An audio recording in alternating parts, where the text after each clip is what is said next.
Greetings and welcome to another Pokemon 2023 or Pokemon Horizons the series anime episode review. This time I am talking about episode 25, so let's get to it. In this episode, Amethio and his goons get ready to capture Terapagos, who is not just going to roll over and let this happen. Before this can escalate into anything serious, Arcanine and Diana arrive to keep the explorers at bay. She then has Squawkabilly lead Liko and the company to a secret passage, though Diana chooses to stay behind since she has something she needs to retrieve. She also buys time to allow Liko and the friends to escape. Diana soon learns the identity of the attackers, something that shocks her greatly. She calls it an unexpected twist. She then leaves with Arcanine to get what she needs by jumping straight through a window like a badass. The explorers choose to ignore her, opting instead to focus on Terapagos. Meanwhile, Liko and friends make their way through the secret underground passage, while ascertaining their current situation. Rhydon soon finds them, forcing them to run. Thanks to Rhydon, the place the tunnel leads to is revealed: the tower. So Amethio and the company make their way there. Liko and the friends soon get to the tower, where Friede has Liko and Roy stay hidden and safe, while he heads to the top to contact Murdoch in order to have him bring the airship to the castle so they can escape. However, during the phone call, Amethio appears. While initially Friede triggers him by saying that he is currently busy and has no time for him, he ultimately challenges Amethio to a battle, hoping to keep him busy so that Liko and Roy are safe. Since their current location is not suitable for battling, Friede recklessly jumps off the tower to relocate, summoning Charizard mid-fall to land safely on a nearby roof, where Amethio soon joins them, sending out Cerulege to face Charizard. Now curiously, since Corviknight is still out, Friede believes that the battle will be 2-on-1, suggesting that he really does not have more Pokemon besides Charizard and Captain Pikachu, who is not here. However, Amethio withdraws Corviknight in order to have a fair fight. Meanwhile, Diana reaches the room that houses what she needs to retrieve, which are several books, a journal, and a strange belt-looking thing. Back near the tower, Friede and Amethio begin their battle. Conscious of Cerulege's ability, weak armor, and the trouble it would bring, Friede opts to avoid a close quarter battle, specifically using Dragon Claw.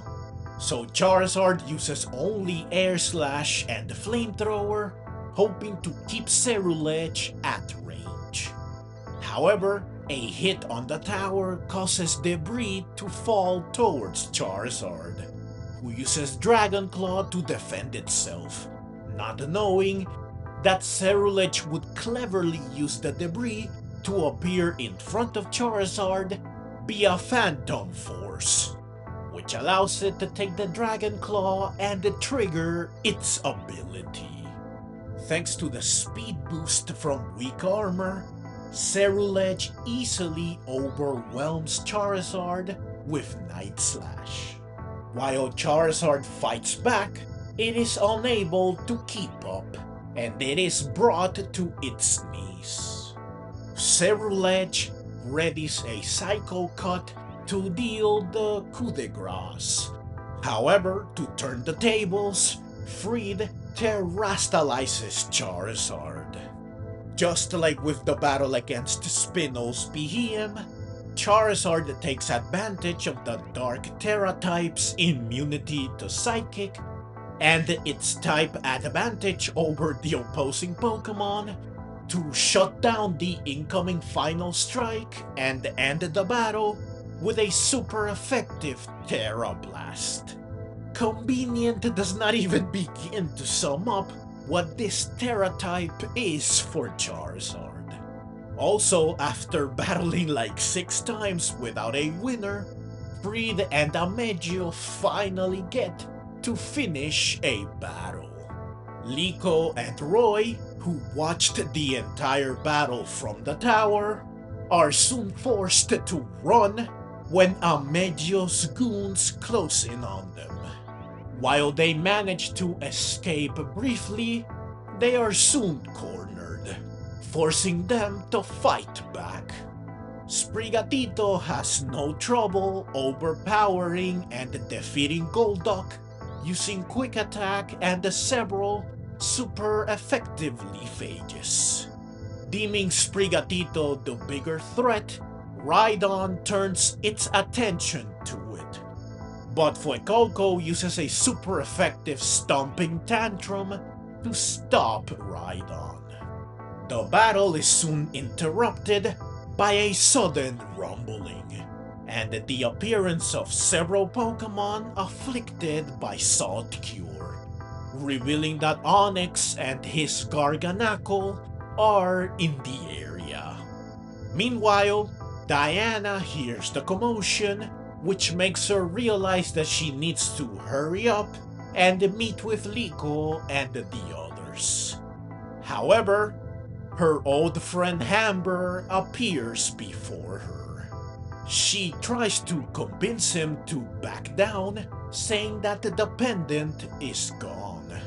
However, he reveals to her that he already knows that it became a Pokemon, which they will take possession of. Diana wonders if they really are the Explorers, revealing that the Explorers are Lucius's group. An unexpected twist. Hamber confirms that she is right, and that his job is made easier by the fact that she knows the truth. However, a sudden explosion gives Diana the chance to slip away. The tower soon crumbles, forcing Friede and Amethio to retreat. Amethio's goons follow suit, leaving Liko and Roy alone in the process. Sadly for them though, 2 explorers leave, and 2 more arrive to take their place, since Sango and Onyx soon appear, hoping to snatch Terapagos themselves. Just when the situation seems dire, Captain Pikachu, like a true hero, arrives in the nick of time to save the day. The brave Asagi then appears in the background, revealing that backup has indeed arrived.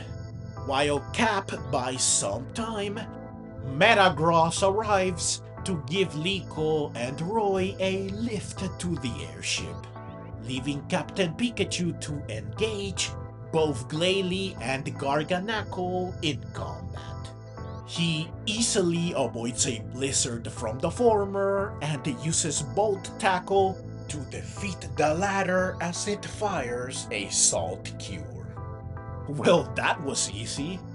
They set up Sango and Onyx to be extremely powerful, and yet Cap had no trouble with them. Either they aren't all that tough, or Cap is just that powerful. Only a legendary Pokemon can put a damper on him. Incredibly angered by Captain Pikachu's meddling, Sango has gladly used self-destruct. Thankfully though, Friede and the Charizard sweep in to save him. Diana then appears, leaping onto the airship with Arcanine. With everyone safe and accounted for, the Rising Bolt Tacklers retreat, leaving behind the castle in shambles and the explorers, disappointed, feeling just whatever and messed up. Aboard the airship, Diana shows Liko what she wanted to show her: Lucius's memoirs. Liko reads a passage from it, where Lucius says that he wants people to find the world's true beauty, adventures, and the future while interacting with Pokemon. Diana tells Liko to find the 6 heroes, and she surprisingly reveals the identity of the remaining 3. They are Lapras, Kleavor, and Entei. So I guessed Lapras right, which was not really too difficult, but I was completely off on the other 2. The episode ends with Hamber reporting back to Gibeon, who ominously says that their wish will finally be granted. So that's the short but detailed summary of the episode. Now it's time to highlight, analyze, and comment on my favorite moments and or moments that are noteworthy/interesting. The revelation of the identity of the 3 missing heroes is of course the highlight of the episode. I honestly did not expect them to be revealed before they actually appeared, since this would bring one of the big mysteries to light way too soon. But they did it, which is surprising and exciting. I cannot wait to see them appear and interact with Liko and company. Another big revelation is the fact that the explorers are Lucius's group, suggesting that he created them, and making me believe that Giveon might be directly related to Lucius, or he might even be Lucius somehow. Wouldn't that be one heck of a twist? I am quite eager to learn more about this. I love that we got to see Diana in action, revealing how daring and badass she is. I also love that she will be sticking around for at least a few episodes. Hopefully we learn more about her and we get to see her in action more. It's great that Sango and Onyx finally got to do something, brief and disappointing as their actions were. But they are clearly a fun and cool duo that I wanted to see more of. Sango especially is surprisingly unhinged, which makes her interesting. Finally, I love that this episode had so much action. From Friede and Amethio finally having a complete battle, with Charizard terastallizing, to Liko and Roy getting to show the results of their training by absolutely dominating Amethio's goons, to Cap being a badass as always. This episode was truly very exciting to watch.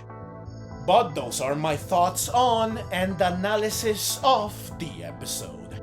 Now it's time to bring this review to a close by going over my overall opinion of the episode. So overall, this episode was just amazing. The combination of 2 big reveals, several awesome battles, and lots of characters getting to shine for the first time ensured that this was an absolutely thrilling and enjoyable episode from start to finish. But that's the review and the video. So, as always, leave your own thoughts down in the comments below. I hope you enjoyed the video. If you did and would like to see more like it, then please consider subscribing to my channel. I love Pokemon and I love making videos on both the anime and the games. Also, please consider clicking the links on screen so that you can check out more videos like this one right away. Additionally, down in the description, I have affiliate links for GameStop, which is where I buy all my gaming related stuff, affiliate links for Amazon, which is where I buy all my stuff that is not gaming related or groceries, and a link to my Buy Me a Coffee page. These links will all allow you to support me directly if you would like to. I would very much appreciate it. Also, I have a link to my second channel, where I cover Resident Evil. If this is something that would interest you, then please check said channel out. Thank you so very much for watching, and let's meet again in the next video.